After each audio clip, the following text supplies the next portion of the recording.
Welcome to Other People's Perspectives, the podcast where we explore different viewpoints on various topics. I'm your host, Sharon, and today we're going to talk about reparations to the descendants of the enslaved people of the United States of America. This is a controversial and complex issue that has been debated for decades, and we want to hear from you. What do you think about reparations? Do you support or oppose them? Why or why not? How should they be implemented, if at all? In this episode, we'll hear from some experts and activists who have different opinions on reparations. We'll also look at some historical and current examples of reparations around the world and how they have affected the people involved. We hope that by listening to other people's perspectives, you gain a deeper understanding of this topic and maybe even challenge your own assumptions. If you like this podcast, please give it a thumbs up and share the link with your friends and family. And leave us a review on your favorite platform. We appreciate your feedback and support. We ask that your comments be respectful and kind. And if you have any questions or comments, or if you want to suggest a topic for a future episode, you can email us at opppodcast69@gmail.com. Thank you for listening and enjoy the show.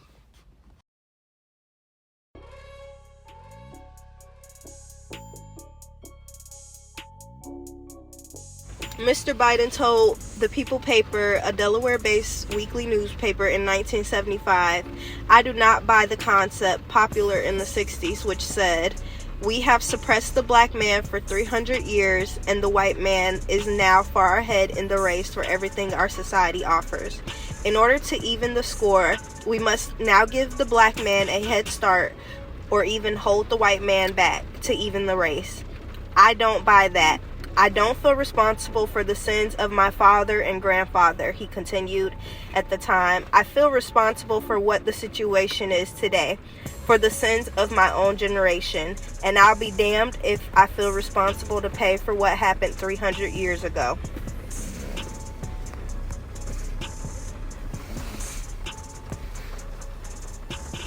I support this effort as a thoughtful contribution to the foundation of the decades of work we have done in Congress to move the needle forward. In particular, this resolution calls out our government's failure to pass H.R. 40 legislation, which I introduced this session, and a measure that has now been introduced in Congress for over 30 years, seeking the establishment of a commission to study and develop reparation proposals for African Americans. H.R. 40 is the pathway for a governmental framework that will help restore national balance and unity in terms of wealth, healthcare, education, housing, and the criminal justice system. By passing H.R. 40, Congress can start a movement toward the national reckoning we need to bridge racial divides. Reparations are ultimately about respect, reconciliation, and healing, and the hope that one day Americans of all backgrounds can walk together toward a more just future.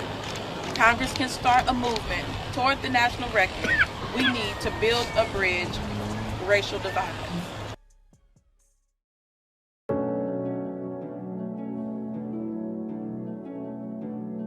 America owes the descendants of slaves the unabated opportunity that we were never given in this country. Reparations in many forms for many crimes, not just enslavement. An apology and recognition of all the harm that it has done for over 400 years. 40 acres and a mule so that they can begin to generate generational wealth for their families, and power to be a part of decision making. Freedom. A freedom that doesn't give them anything but repays the damage that was done. Opportunity to feel a part. We helped build this country. We want to own businesses, re-own land and homes. America owes us our dignity.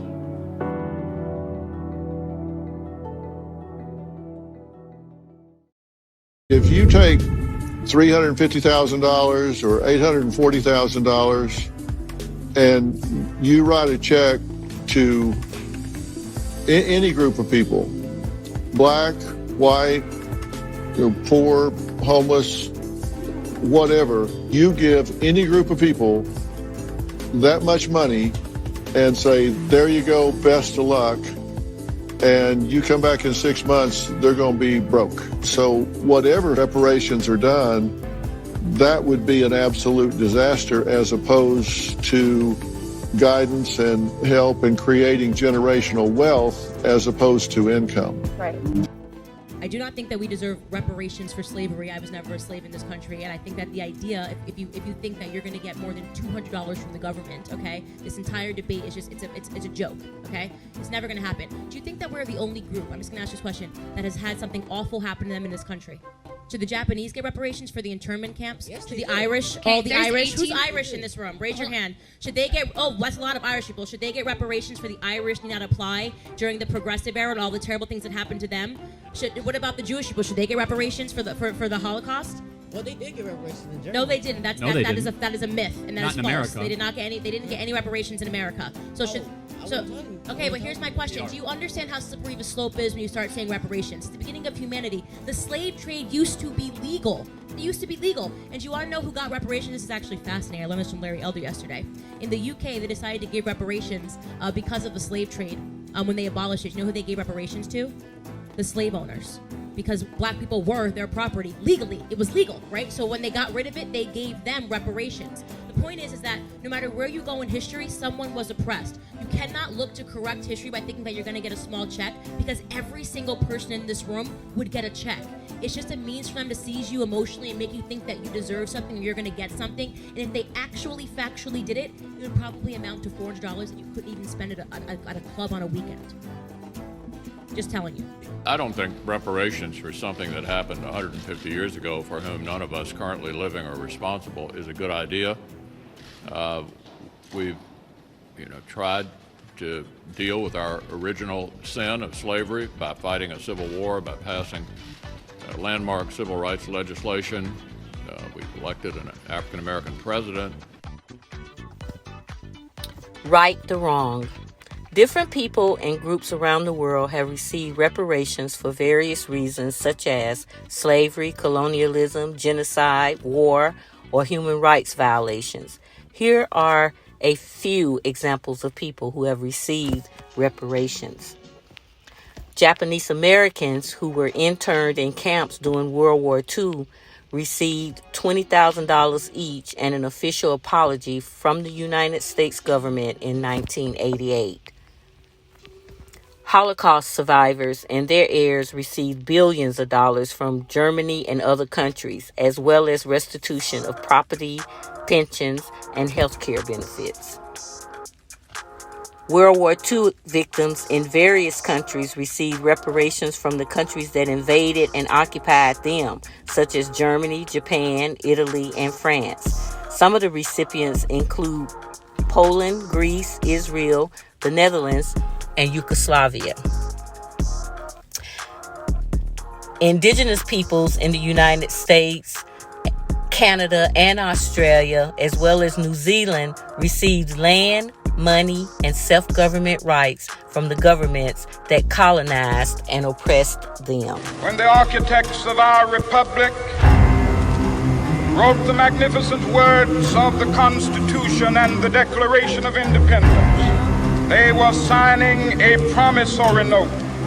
This note was a promise that all men would be guaranteed the unalienable rights of life, liberty, and the pursuit of happiness. But we refuse to believe that the Bank of Justice is bankrupt. So we've come to cash this check, a check that will give us upon demand the riches of freedom and the security of justice.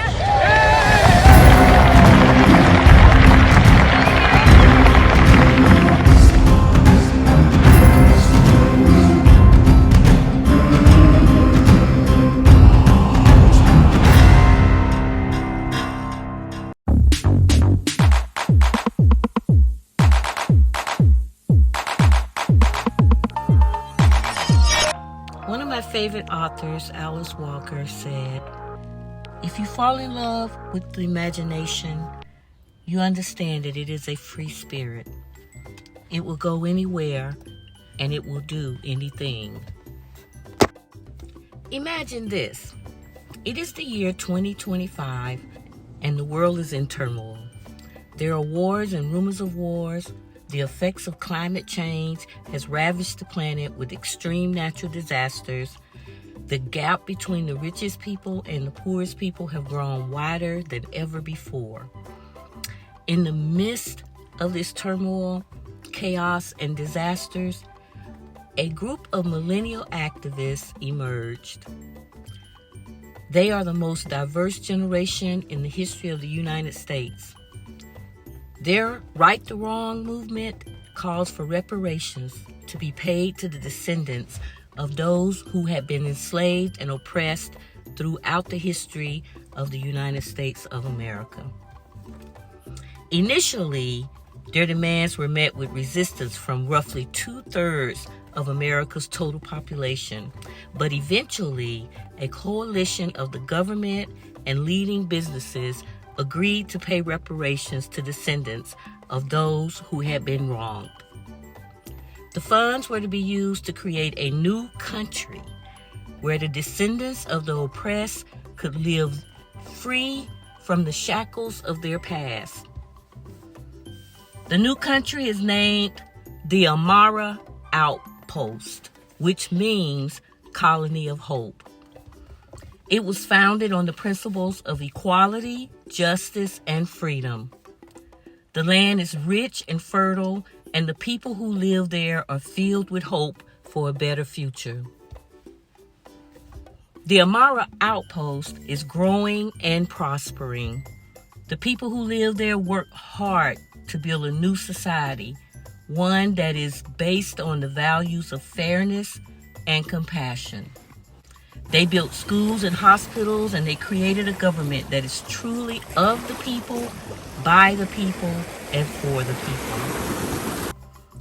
Today, the Amara Outpost is a shining example of what can be achieved when people come together to right the wrongs of the past. It is a beacon of hope for all those who have been oppressed and marginalized throughout history. And it serves as a reminder that a better world is possible if we are willing to work for it. Hey, that's all for this episode. Thank you for listening. We hope that this podcast has given you some insights and information on reparations. We would love to hear from you about what you think about reparations. Please share your thoughts and opinions with us in the comments section below or on our social media platforms. We hope you join us next time for another interesting and informative discussion. Until then, stay safe and curious. Bye now.